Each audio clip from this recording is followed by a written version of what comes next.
अस्सलाम वालेकुम। इंशाल्लाह अब आपको तैयारी की कराई जाएगी यूनिवर्सिटी टेस्ट की, इंट्री टेस्ट की।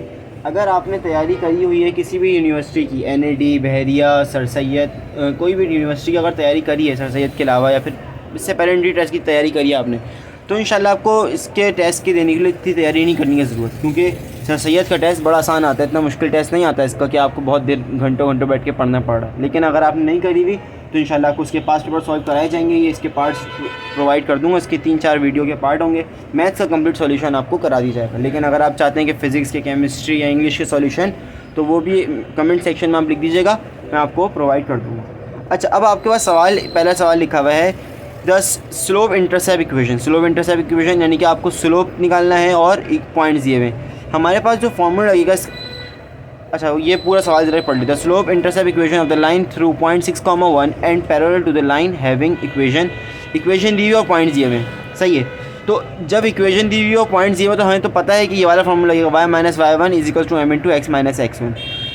हमने ये चैप्टर 7 के अंदर कुछ सवाल करे थे जिसमें हम इक्वेशन, अगर क्वाड्रेटिक इक्वेशन होती थी हम इसके ऊपर डेरिवेटिव लगाते थे, ये वाले पॉइंट्स रखते थे और फिर स्लोप निकाल लिया करते थे m। लेकिन ये जो इक्वेशन है ये क्वाड्रेटिक नहीं है, लीनियर है। तो इसका तरीका क्या होता है, सिंपल, हमें पता है अगर किसी इक्वेशन का स्लोप निकालना हो तो हम उसका होता है -a/b। तो इसका a क्या है, हमारे पास 8 है, यहाँ पे 8/b यह आए, तो इसका स्लोप आपके पास आया 2। सही है, यानी कि m हमारे पास आ गया 2। अब सिंपल इस फॉर्मूले में अगर हम पुट कर दें तो क्या बनेगा, y - y1, ये आपके पास लिखा हुआ है x1, y1। सही है, y - y1 = m × x - x1।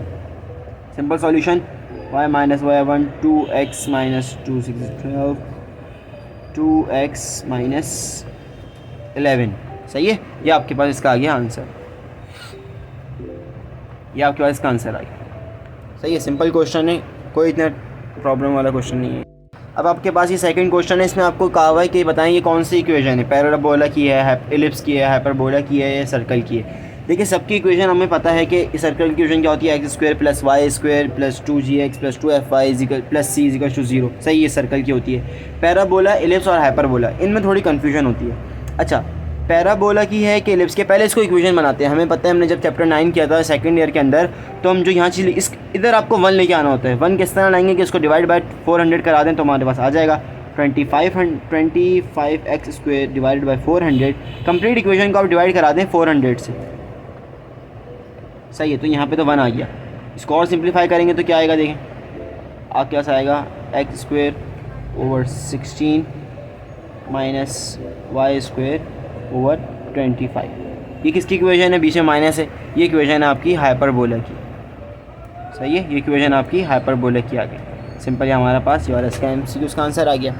Chapter 4 में हमने फर्स्ट में पढ़ा था सीक्वेंस सीरीज के चैप्टर में कि सीक्वेंस बतानी है, इसकी जनरल टर्म क्या होगी। सही है, ये सीक्वेंस आपको गिवन है, जनरल टर्म क्या होगी। अब इसका तरीका ये है कि सबसे आसान तरीका, जो आपको इसके MCQs में ऑप्शन दिए हुए हो ना, उसमें 1 2 3 4, जैसे कि इसमें ऑप्शन 1 गिवन है आपके पास 1/n-1।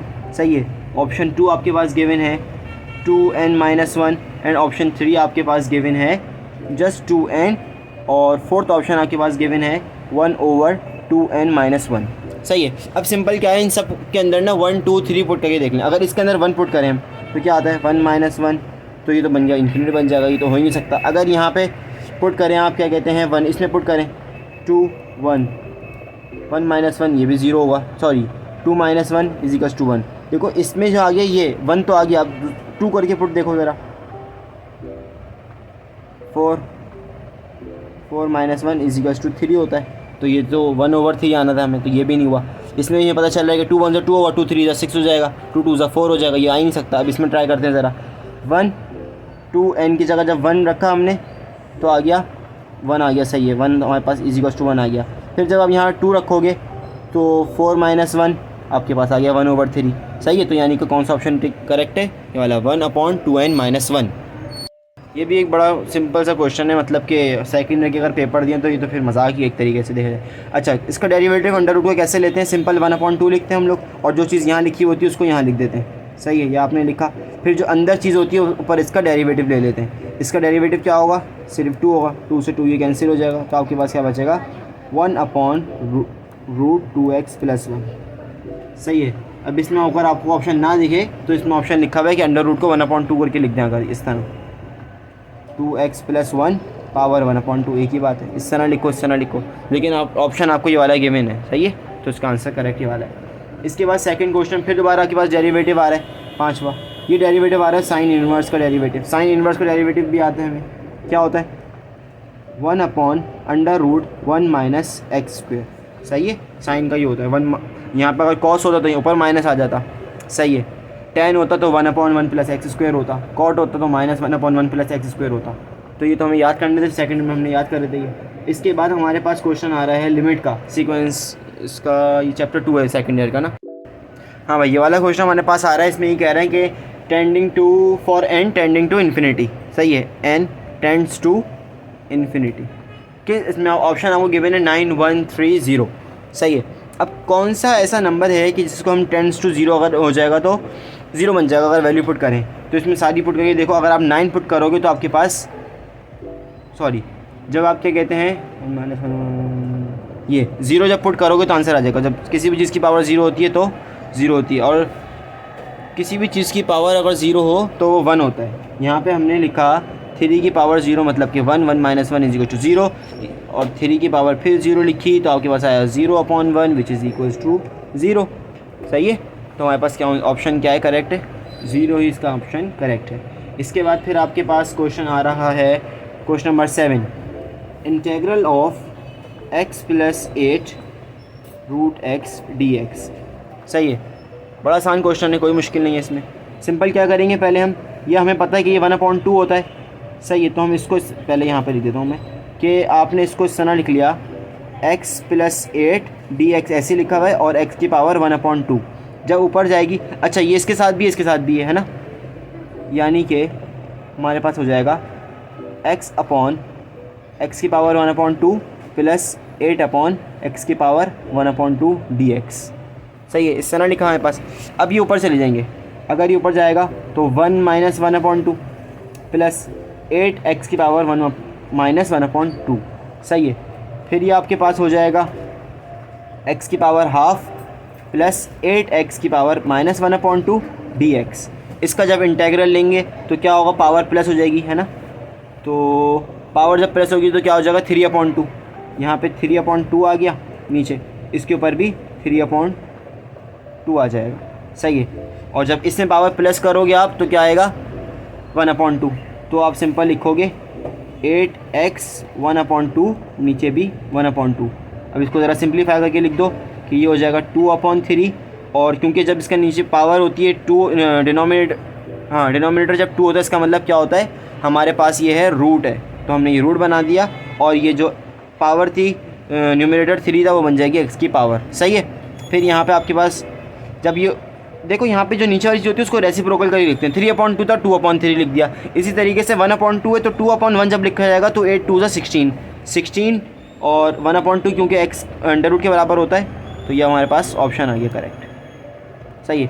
अब इसमें शायद आपको करेक्ट ऑप्शन दिखे ना, क्योंकि ये जो है ना, ये चीज़ इसमें नहीं लिखी हुई आपके पेपर में, लेकिन ऑप्शन सी जो है आपका, जी हाँ, ऑप्शन सी आपका सबसे ज़्यादा करेक्ट है, सही है। कुछ एग्जैक्ट इस तरीके से नहीं लिखा हुआ, लेकिन इसका करेक्ट ऑप्शन यही होगा, सही है। फिर आपके पास क्वेश्चन आ रहा है क्वेश्चन नंबर 8।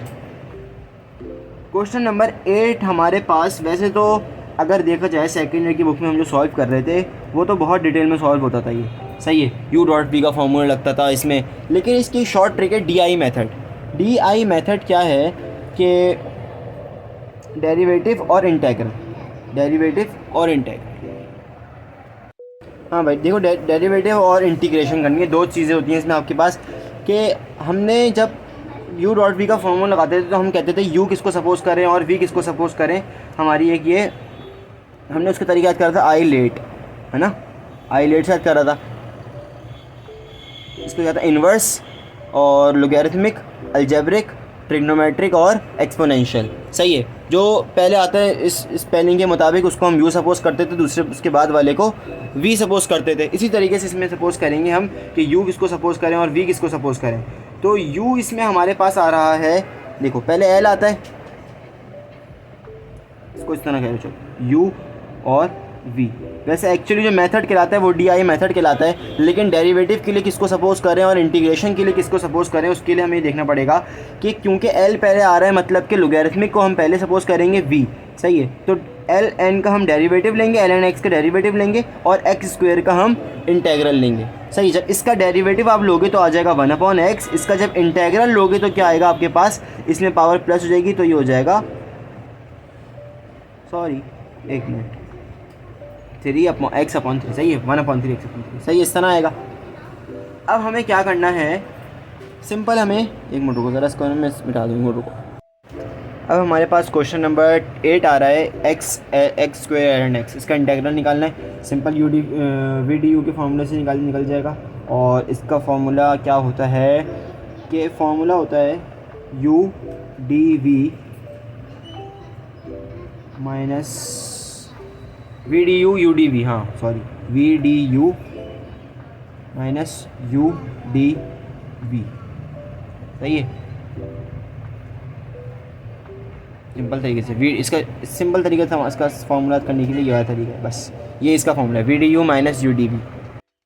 हाँ, तो इसको हम किस तरह लिखते थे, हमने याद इसको इस तरह करा था, v d u minus u d v, लेकिन अगर इसको याद किया जाए तो वो यूँ होगा कि u integral of v d x minus, सही। अब यहाँ पे आपके पास डेरिवेटिव आएगा वी का, सही है, ये सॉरी यू का डेरिवेटिव आ जाएगा और फिर इंटेग्रल, अच्छा यहाँ पे integral of v d x, सही है। इस तरीके से हमने ये फार्मूला, इसका फार्मूला था वाला। अब इसमें यू क्या है वी क्या है हमें पता है, आई लेट के फार्मूले से करते हैं हम, सही है। आई क्या था, inverse, logarithmic, algebraic, trigonometric and exponential. तो इसमें अलजेब्रिक पहला आ रहा है या फिर लोगैरिथमिक पहले आ रहा है, पहले लोगैरिथमिक आ रहा है तो हम पहले यू को सपोज क्या करेंगे, लोगैरिथमिक, सही है। वो है l n x integral v हमारे पास एक्स स्क्वायर आ रहा है, सही है, माइनस इसका डेरिवेटिव क्या होगा हमारे पास, यू का डेरिवेटिव हमारे पास आएगा 1/x, सही है। फिर इसके बाद v सिंपल ऐसे लिख देते हैं हम लोग,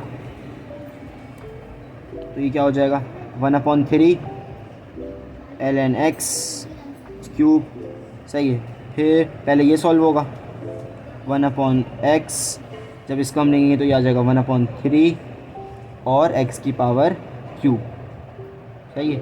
ये कैंसिल हो जाएगा तो ये स्क्वायर हो जाएगा, तो ये आ गया 1/3 ln x power cube minus 1/3 x की पावर स्क्वायर dx। ये मैं बहुत लेंथी करके सॉल्व कर रहा हूँ, ये 2 मिनट में सॉल्व हो जाएगा जब अगर आता होगा, सही है। 1/3 x की power cube plus c 1/3 ln x cube 1/9 x cube plus c, हमारे पास आ गया इसका सॉल्यूशन, सही आंसर आ गया इसका। ये ऑप्शन कौन सा है भाई, देख लें ज़रा। हमारे पास ये ऑप्शन बी ऑप्शन है, जी हाँ बी ऑप्शन हमारे पास। ये लिखा हुआ है कुछ इस तरीके से लिख दिया इन्होंने कि एक्स क्यूब, चाहिए ना, मैंने कुछ यहाँ तक गलती कर दी है कि ln x अलग आएगा और ये x की पावर क्यूब अलग आएगी, सही है। तो x क्यूब /3 इन्होंने बाहर ले लिया, फिर यहाँ अंदर रखा इन्होंने ln x माइनस 1/3, सही है, x हमने कॉमन बाहर लिया, x को, सही है। ये आंसर लिखा हुआ है बुक इसमें आपके नोट्स में, सही है। पेपर में आपके पास ऑप्शन ये वाला आया था, ये ऑप्शन है आपके पास बी ऑप्शन। हाँ भाई, इसके बाद हमारे पास आ रहा है for the unit vector i j and k which of the following is true, which of the following is true. ये तो बहुत आसान है, i j इज टू के, नहीं रुको जरा, अच्छा हाँ समझ बताता हूँ। क्वेश्चन नंबर 9 है, कह रहे हैं कि यूनिट वेक्टर अगर हमारे पास आ रहा है जैसे कि i है, j है, k है, ये यूनिट वेक्टर हैं, तो कौन सी स्टेटमेंट ट्रू है। और स्टेटमेंट कौन कौन सी लिखी हुई है, i j is equals to k, i cross j is equals to minus k, और i j is equals to 0, और इसके बाद कौन सी लिखी हुई, i j is equals to 1, सही। ये 3-4 हमारे पास प्रॉपर्टीज़ लिखी हुई हैं। अच्छा, ये क्या होता है एक्चुअली, इसका मतलब क्या है, i j के, एक बात तो ये हमें पता है, हमने ये याद करी थी फर्स्ट ईयर फिज़िक्स के अंदर। अच्छा, j क्रॉस i हमारे पास होता है माइनस के, सही है, ये बात भी हमें पता चल गई। लेकिन आई क्रॉस जे इजिकल्स टू 0 होता है या आई क्रॉस जे इजिकल्स टू 1 होता है, इसका पता देखना पड़ेगा कि जब भी क्रॉस होता है तो साइन थीटा होता है। सही है, और इसका मतलब क्या है कि ये दो डिफरेंट के बारे में बात हो रही है, आई और जे दो वेक्टर्स के बारे में बात हो रही है, इन दोनों के बीच में 90 डिग्री का एंगल बनेगा और साइन 90 किसके बराबर होता है, 1 के बराबर होता है। तो ये बात तो हो गई गलत, ये बात है हमारे पास सही। सही है, तो आई क्रॉस जे इजिकल्स टू 1। अच्छा, अब इसमें कहेंगे कि यूनिट वेक्टर के लिए कौन सी स्टेटमेंट ट्रू है, तो यूनिट वेक्टर के लिए हमारे पास स्टेटमेंट होती है आई क्रॉस जे इजिकल्स टू के।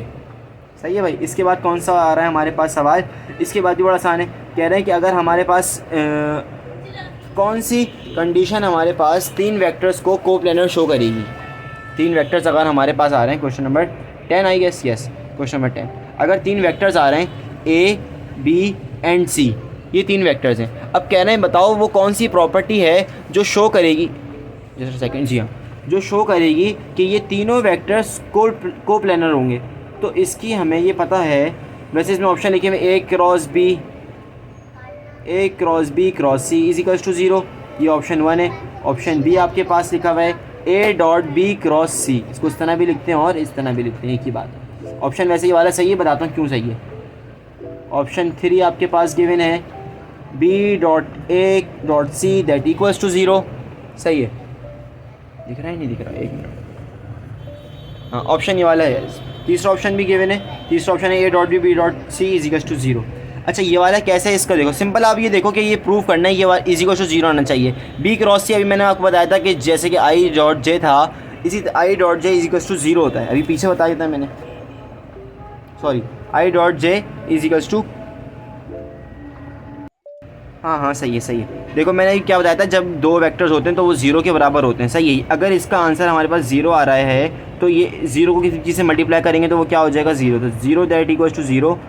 वैसे भी ये हमने फर्स्ट टाइम आई थिंक कहीं, हाँ फर्स्ट टाइम हमने ये पढ़ा था जब कोप्लेनर की आ रही थी MCQs से ना हमारे, हाँ बुक वाले जो MCQs थे शायद उसमें था या कहीं एग्जाम्पल में ये बात लिखी हुई थी कि अगर कोप्लेनर की आपको आइडेंटिटी प्रूफ करनी हो तो हमेशा क्या होता है ए डॉट बी क्रॉस सी, यानी कि दो वेक्टर्स को आप क्रॉस प्रोडक्ट करेंगे और फर्स्ट वेक्टर से ट्रिपल प्रोडक्ट के अंदर सिंपली इस तरह समझ लो कि अगर ट्रिपल प्रोडक्ट है तो a dot b cross c that equals to 0।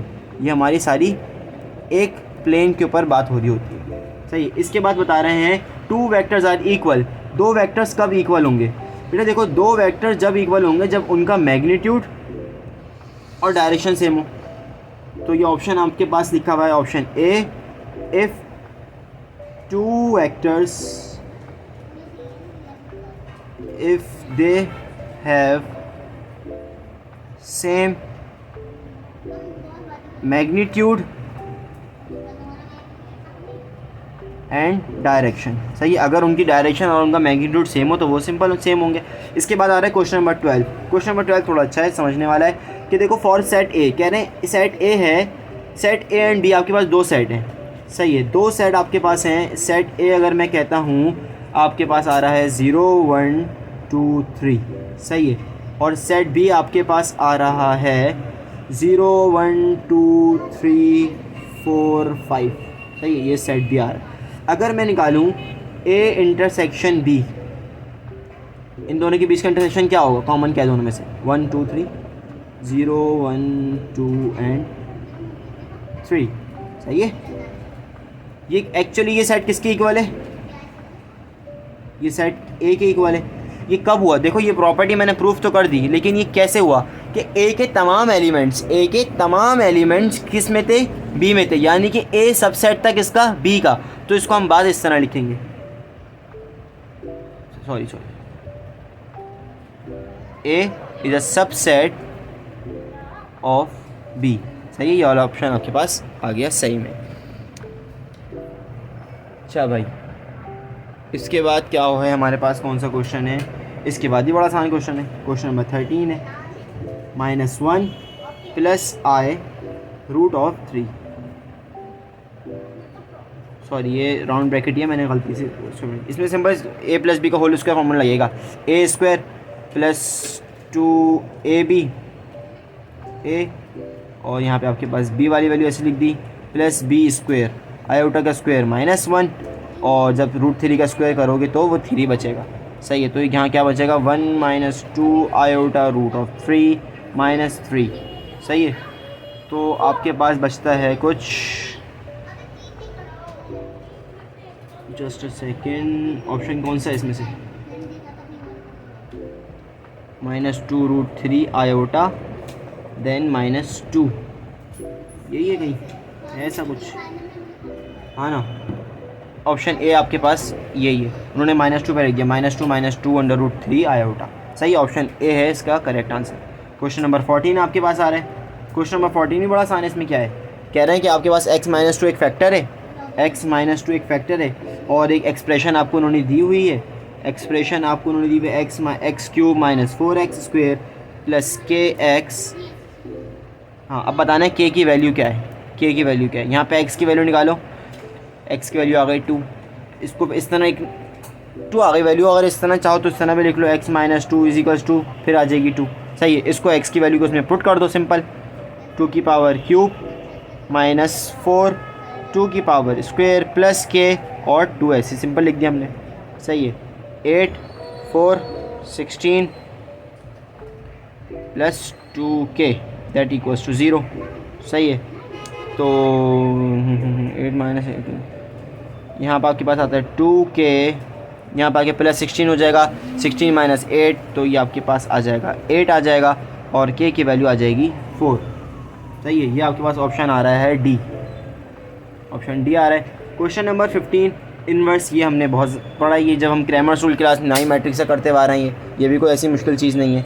इसके अंदर हमारे पास जैसे हम पढ़ते थे ए इन्वर्स 1/a इन्वर्स पढ़ते थे, तो क्या करते थे, मैंने मैट्रिक्स लिखा हुआ है आयोट 0 सॉरी just 0 0, सिंपल क्या करते थे, इन दोनों की पोजीशन चेंज करते थे और इन दोनों के साइन, यही करते थे ना। हाँ, जब इनकी पोजीशन चेंज नहीं ना, इन दोनों की पोजीशन चेंज करते थे, इन दोनों के साइन चेंज करते थे। पता नहीं, ये वाली बात मैं भूल गया कि साइन किसी चेंज करते थे, लेकिन दोनों में से सेम आएगा इसमें, तो देख लो।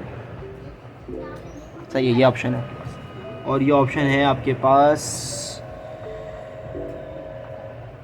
ऑप्शन ए, इसका भी आंसर ऑप्शन ए ही है। ठीक है, फिर हमारे पास आ रहा है क्वेश्चन नंबर 16। क्वेश्चन नंबर 16 भी बड़ा आसान है। क्वेश्चन 16 हमें कह रहे हैं कि आपके पास दो इक्वेशन दी हुई हैं, कह रहे हैं इन दोनों सिस्टम्स का साइमल्टेनियस इक्वेशन सॉल्विंग, ये हमने क्लास मैट्रिक में पढ़ा है। हाँ, ये हमने क्लास मैट्रिक में पढ़ा है, साइमल्टेनियस इक्वेशन सॉल्विंग या फिर एलिमिनेशन, जब कोर्स रिड्यूस हो गया था हमारा कोरोना वायरस के वक्त में, तभी हमने पढ़ा था। बड़े आसान सवाल हैं यार ये भी सारे। ये लग नहीं रहा कहीं से भी यूनिवर्सिटी का टेस्ट ना, अगर आपने एनईटी का टेस्ट दिया है किसी बच्चे ने, तो उसके लिए तो ये कोई मसला ही नहीं है सॉल्व करना।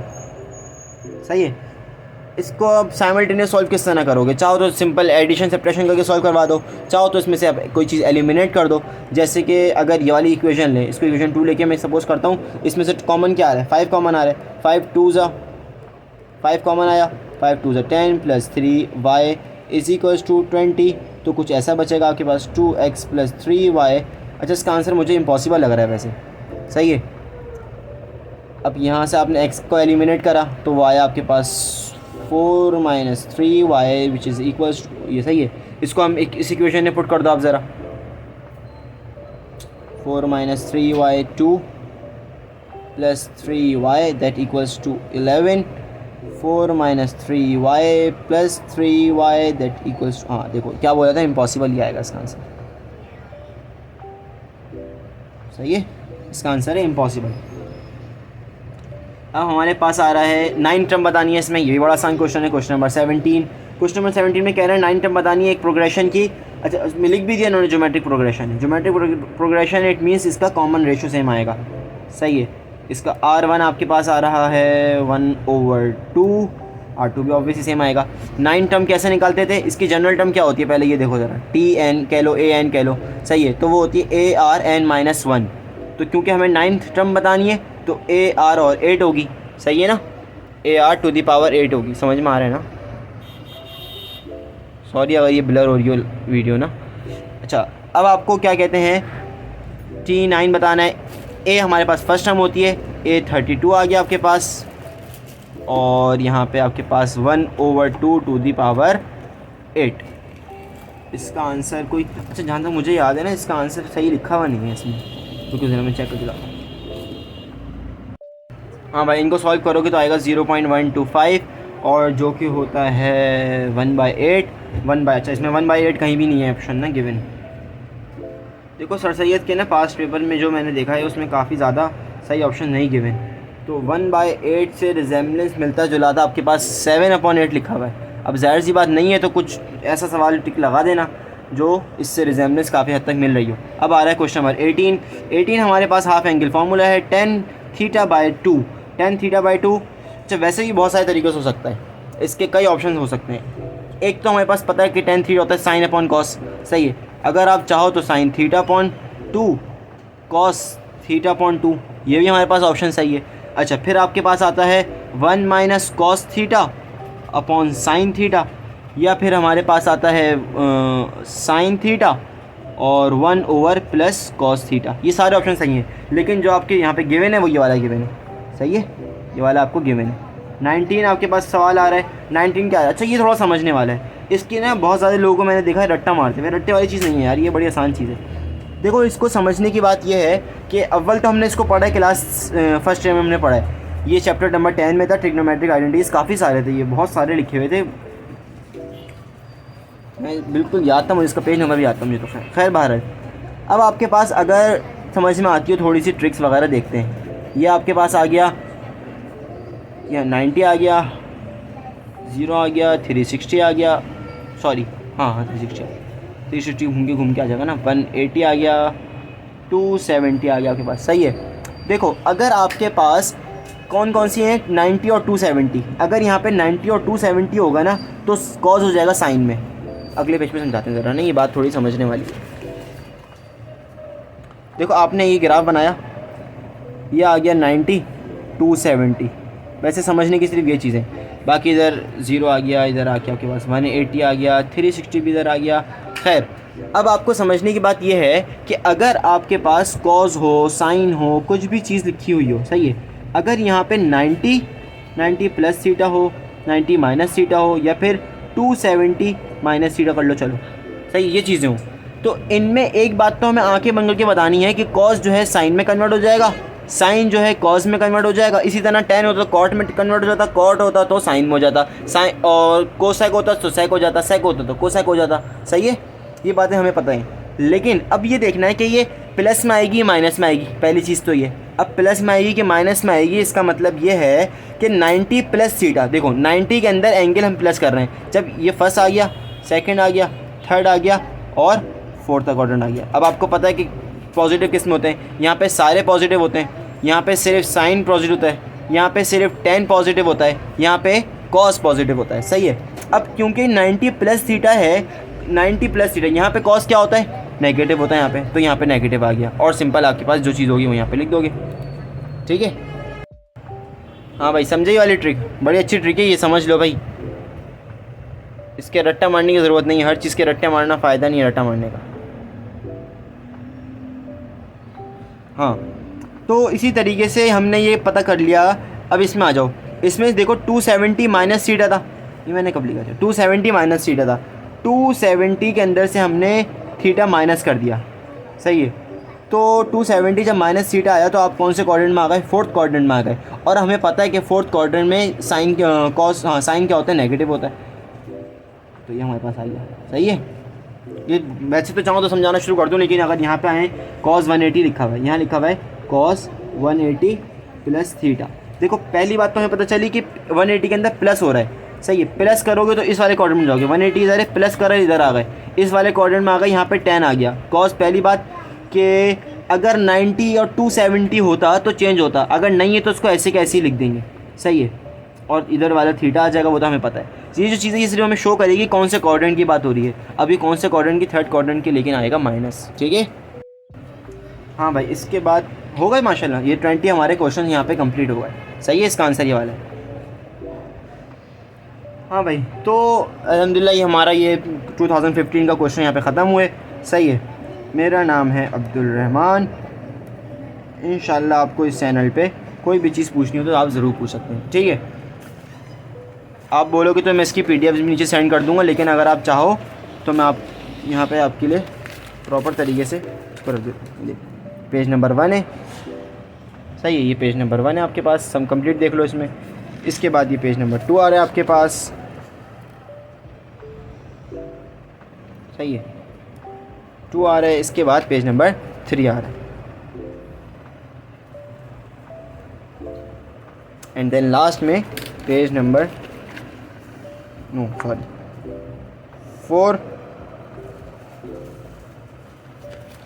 5 and then page number 6।